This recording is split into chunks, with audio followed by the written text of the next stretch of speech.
is something we need. It's a leap of faith. Oh, if you have the will and the moment to spare, it's a beautiful world out there.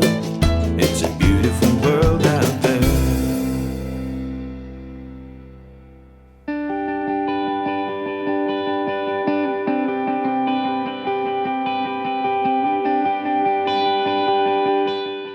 Having parked in the large free car park in the centre of the historic village of Falkland, today we are exploring the gorgeous Falkland estates and the East Lomond Hills. For those with motorhomes, you'll be delighted to hear the car park we have parked in has ample space for you to park. One of the main attractions along this walk is the Waterfall. Unfortunately, the path was closed today, so we will visit another time to show this wonderfully unique feature. Nonetheless, there are a number of other great sights along the way. As you wander through the old town of Falkland, you might feel a degree of familiarity, and this might be due to the town being the filming location for Inverness in the Netflix series Outlander. There is much to explore in this little village, not least Falkland Palace. Unfortunately, everything is closed at the moment, so we will return another day to explore this fantastic village. At the foot of the estate is the House of Falkland, a fine two-storey house in Jacobean style. Built between 1838 and 1844 by William Byrne for Onesiphorus Tyndall Bruce and his wife, the heiress, Margaret Tyndall Bruce, at a cost of £30,000. The couple lived at Nuthall House, but this was demolished and the stone was reused for this new house.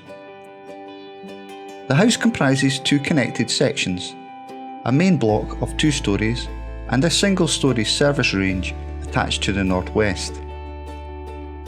The tall chimneys are copied from Winton House in East Lothian.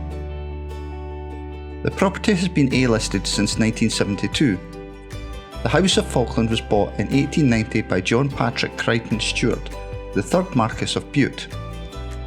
He immediately employed Robert Weir Schultz to redesign the interior in the arts and crafts style, featuring an idiosyncratic medley of inlaid wood, exuberant plasterwork, heraldic glass and opulent painted ceilings. As we continue further up the Den, we pass Westfield Bridge. The bridge is part of the Victorian designed landscape of Falkland Estate. The House of Falkland took 5 years to build, which overlooks Home Park and the Mill Burn, with its man-made cascades. Other elements of the design landscape include a tunnel leading to the wilder countryside, scenic walks through the woodlands, and stone and wooden bridges over roaring burns.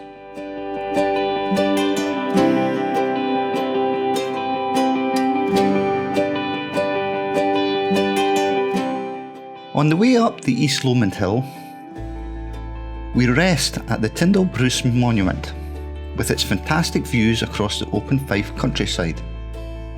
The monument stands on the Black Hill, looking over the Falkland estate, which at one time extended from the East Lomond as far as Strathmiglo and Auchtermuchty. The building commemorates Onesiphorus Tyndall Bruce, the laird who died on the 19th of March 1855 at the age of 65. A Grade 2 listed building, its architectural description is a tall, tapering 2-stage obelisk monument on a graduated circular base. Square rugged rubble, rustic margins, segmental arched entrance opening to the south with flanking narrow round arched slit openings. Projecting ashlar band course above base, rectangular memorial plaque to the north. The Fife Herald of 1857 summed it up a bit more succinctly as a very massy and lasting building.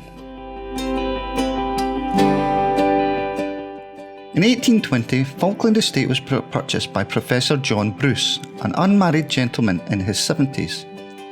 On his death 6 years later, his estates were inherited by his Eurasian niece, Margaret Stuart Bruce, the illegitimate daughter of his brother Robert, a lieutenant colonel with the East India Company.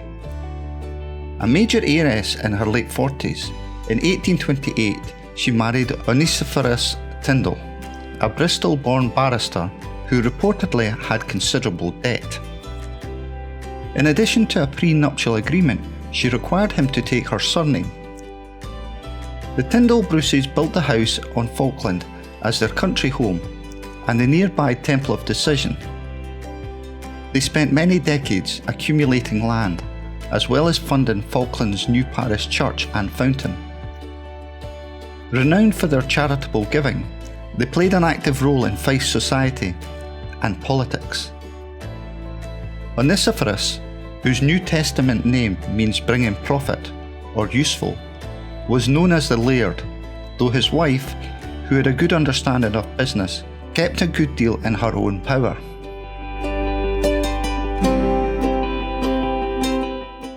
After his death in March 1855, Onesiphorus was buried in Falkland Kirk, where a plaque refers to the community's love and respect. A local commemoration was planned, but agreement could not be reached as to whether there should be a stone pillar or a monument in a prominent place, or a statue in the centre of Falkland. There was no resolution until March 1857, when the Fife Herald reported that a pole with a flag on it was erected on Black Hill to indicate the exact spot on which they would have a monument reared, and to show the effect which the erection would have if placed in such a situation. The supporters of a statue decried its impact on the picturesqueness of the scenery and its incongruity, spoiling one of the finest natural terraces. While the two sides remained at loggerheads, by September 1857 the building of the monument was progressing rapidly. The local newspaper noted it was to be above 60 feet in height, and the thickness of the wall is about 9 feet. Altogether it promises to be a very massy and lasting building, and without doubt will be some ornament to the hill. One story is that it was built by the people of Falkland and the tenant farmers of the estate, who lent their horses and carts to transport the building stone from a quarry on the East Lowland. A plaque reads, "In the memory of Onesiphorus Tyndall Bruce, Esquire, of Falkland, who died 19th of March 1855, erected by his tenantry." Details of the opening ceremony have not been found, but in September 1858, visitors from Kingskettle reported a monument recently erected by the memory of the late Mr. Bruce is an attractive object and is seen at great distance.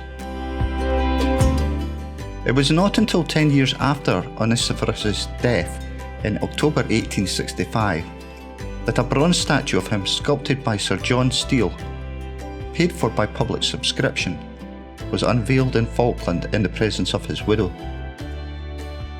Initially it stood outside the palace and is now in the Kirk grounds. On our return back to Falkland, on the brow of a hill, looking down towards the stables of Falkland Estate and across the home park to the House of Falkland, stands the roofless shell of Crichton Stuart Memorial Chapel. On the 4th of February 1910, Ninian Patrick Stuart, known to his family as Ringan, died at the House of Falkland just a few weeks short of his 3rd birthday. He was the eldest son of Lord and Lady Ninian Crichton Stuart, who owned Falkland Estate. A few days later, after a Roman Catholic service in the Chapel Royal at Falkland Palace, he was buried on this site. Snow was falling and the ground and trees were white. 2 years later, his parents commissioned Reginald Fairley, a friend, a fellow Catholic and an architect whose family home was nearby Myres Castle, Auchtermuchty, to design a chapel to commemorate their young son, and which might also serve as a Roman Catholic parish church for the village of Falkland.